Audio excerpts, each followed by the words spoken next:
আচ্ছা দিদি, এই গরমে এমন একটা রেসিপি দেখান না যাতে এক রান্নাতেই দুপুরের থালা ফাঁকা হয়ে যায় আর রান্না করে ঘন্টার পর ঘন্টা রান্না করতে না হয়। হ্যাঁ, রেসিপি তো একটা আছে বটে। যদি এই গরমে আপনাদের পেটে হয় তাহলে আমার এই রেসিপিটা দেখাতে কোনো বাধাই নেই। প্রথমে মাঝারি সাইজের চিংড়ি নিয়ে ভালো করে বেছে ধুয়ে একটা বাটির মধ্যে নিয়ে নুন, হলুদ, সামান্য সর্ষের তেল মাখিয়ে নিলাম। এই রেসিপিতে চিংড়ি সাইজটা ছোট হলে ভালো হয়। এবার একটা কড়াইতে সামান্য তেল গরম করে দুটো শুকনো লঙ্কা, কয়েক কোয়া গোটা রসুন, কয়েকটা কাঁচা ঝাল আর কয়েকটা কাটা ছাঁচি পেঁয়াজ দিয়ে নেড়ে চেড়ে এবার নুন, হলুদ মাখানো চিংড়ি দিয়ে আবারও নেড়ে চেড়ে একে একে গ্রেট করা নামমাত্র আদা, পেঁয়াজ পাতা, কুচনো টমেটো, সামান্য লেবু রস, আন্দাজ মতো নুন দিয়ে আর সামান্য চিলি ফ্লেক্স দিয়ে লো হিটে চাপা ঢাকা দিয়ে ভাজতে থাকুন। যখন দেখবেন ভাজতে ভাজতে চিংড়ির গায়ে একটা বাদামি রং ধরেছে আর সেন্ট পুরো ঘরময়, সেই লগ্নে গ্যাস বন্ধ।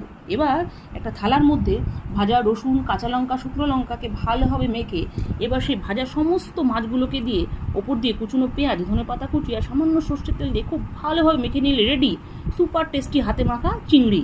এরপর দুপুরবেলা গরম গরম ভাতের সাথে কিচ্ছু না, শুধু একটাই আইটেম, সাথে একটু লেবু চিপিং, দেখবেন এক আইটেমে নিমেষে সব খতম।